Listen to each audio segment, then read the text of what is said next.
Thomas, vous décryptez comme tous les vendredis, pour nous, les campagnes de com, de communication. Ce matin, les influenceurs sont dans votre collimateur et vous allez vous intéresser aux publicités qui ne disent pas toujours leur nom. Cet été, l'influenceuse très célèbre, c'est Nabila Benatia, a dû payer 20 000 € d'amende, Thomas, à la répression des fraudes pour publicité déguisée.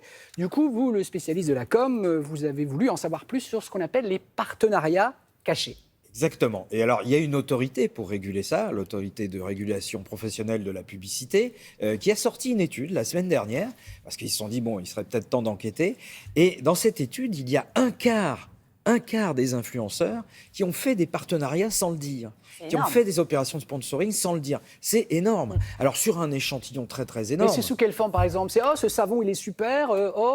Cette boisson est géniale » ou c'est ça? Oui, ou ça peut être carrément même des citations directes de la marque. Dans le cas de Nabila, c'était ça. C'était la citation d'une crypto qu'il fallait absolument acheter. Et c'est pour ça que ça a été considéré... Une crypto-monnaie, exactement. Et donc, en fait, ils se sont dit, bon, il faut qu'on fasse un petit peu la police là-dedans. Donc, 7000 influenceurs passés au crible, 30 000 posts. Donc, on est allé voir directement Mohamed Mansouri, qui est directeur délégué de la RPP, pour lui demander comment ils avaient fait concrètement. La RPP, pour le grand public. Alors, c'est l'autorité de régulation professionnelle de la publicité. Voilà. D'accord, qui régule la pub. Et puis aussi demander qu'est-ce qu'on risque si on joue à ce petit jeu-là. Oui.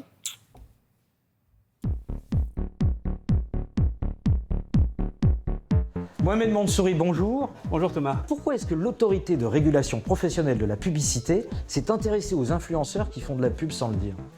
À supposer que vous suiviez un influenceur, vous faites partie de sa communauté, cet influenceur il vante les produits, les bénéfices d'un produit. Il ne dit pas qu'il a été rémunéré. Or, vous vous rendez compte qu'il y a une collaboration et qu'il a été rémunéré. Eh bien, la confiance, elle est rompue. Et s'il n'y a pas de confiance, s'il n'y a pas de transparence, c'est pas bon pour le secteur. Donc, on a souhaité préserver le secteur de ces dérives et on a voulu donc mesurer le degré de conformité des contenus. Pour ça, on a fait appel à des experts de la donnée. Guillaume de Quitonon, bonjour. Bonjour Thomas. Alors, on est ici chez vous, c'est le règne de l'influence. Comment vous faites, vous, pour trier les posts? Alors les posts, ils sont nombreux. Les influenceurs, ils postent tous les jours. On parle de 4 milliards de publications en base de données. Et donc, nous, on a développé une intelligence artificielle qui vient analyser dans tous ces posts un faisceau d'indices qui nous font dire, tiens, il y a peut-être une collaboration avec une marque. Par exemple, c'est quoi?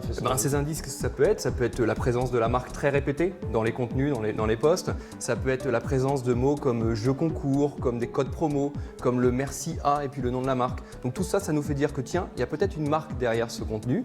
Et donc dans ces cas-là, on en a récupéré 30 000 qu'on a livrés à la RPP. 30 000 contenus qui vont être analysés par nos juristes.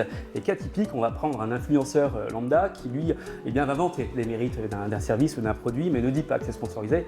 Pas de bol. Le même jour, auprès de ses collègues, d'autres influenceurs, on va retrouver les mêmes éléments de langage avec l'indication partenariat sponsorisé. Donc on en déduit que le premier, effectivement, n'a pas été transparent, loyal vis-à-vis de son audience. Alors comment on peut faire concrètement si on est influenceur sincère? On va considérer que le recours à des fonctionnalités des plateformes, comme inclut une communication commerciale. Attendez, le micro c'est bon. En partenariat avec, sur des plateformes qu'on connaît bien, en début de post, en début de vidéo, là, c'est clairement indiqué de manière explicite et instantanée, comme le veut la règle.